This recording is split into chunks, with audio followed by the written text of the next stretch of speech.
You know what I forgot to do? I forgot to make a trailer for season 5. Now, normally I wouldn't bother at this point, especially since we're 9 episodes into the season already.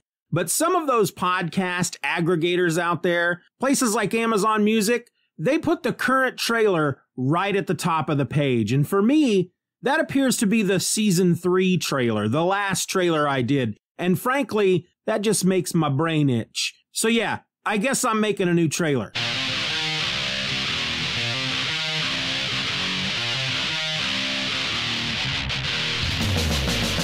Hello and welcome to the trailer for season 5 of Just Another Fanboy. I'm your host.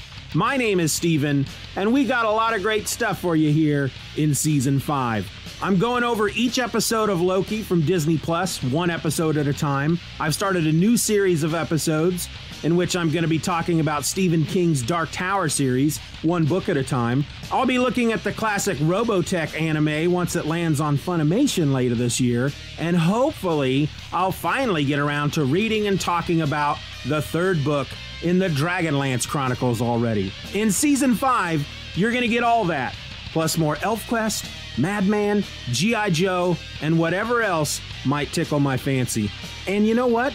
There may be some surprises here and there to boot. So come one and all, big or small, short or tall, this is the podcast for everyone on or off of the planet Earth. Just another fanboy. It's always just a little bit of all right.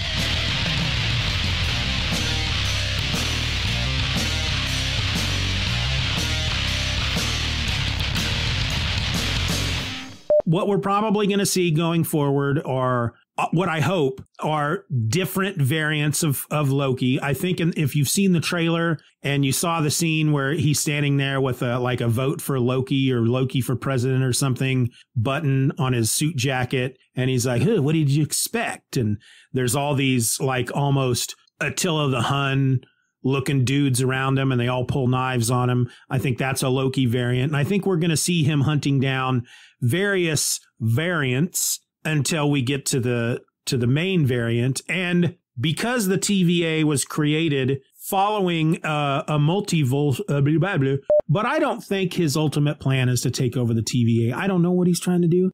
I don't know. I don't trust anybody in this show, basically. The only person I trust is Mobius, and I feel bad for him because I think he truly believes in what he's doing, and he doesn't realize he's working for a group that have ulterior motives. Ulterior? I don't know. Shut up. Anyway, you know, Stephen King is really good about just giving you a sense of atmosphere with his books. And this entire book you just feel like you're in that desert. It just feels old. You feel like the world is old and dirty and sandy and rusty and doesn't quite work anymore. It used to be just this colorfully splendid, wonderful place with, you know, that sparkled with gold and jewels. And now it's just this rundown desert wasteland, broken world. That's what you feel like. That's what he really evokes that feeling in this book. You know, that's one of the things that he's always been able to do. The way he writes, the language he uses, it really puts you in that world, and it almost makes you feel a little bit uncomfortable. You know, the freaking ship explodes, and I'm waiting for them to reveal that, oh, this is all happening in Sylvie's head. Loki has enchanted her, and that's what I was waiting for, and it never happened. The first ElfQuest I ever read was either the second or the third collection, and I feel like it was the third.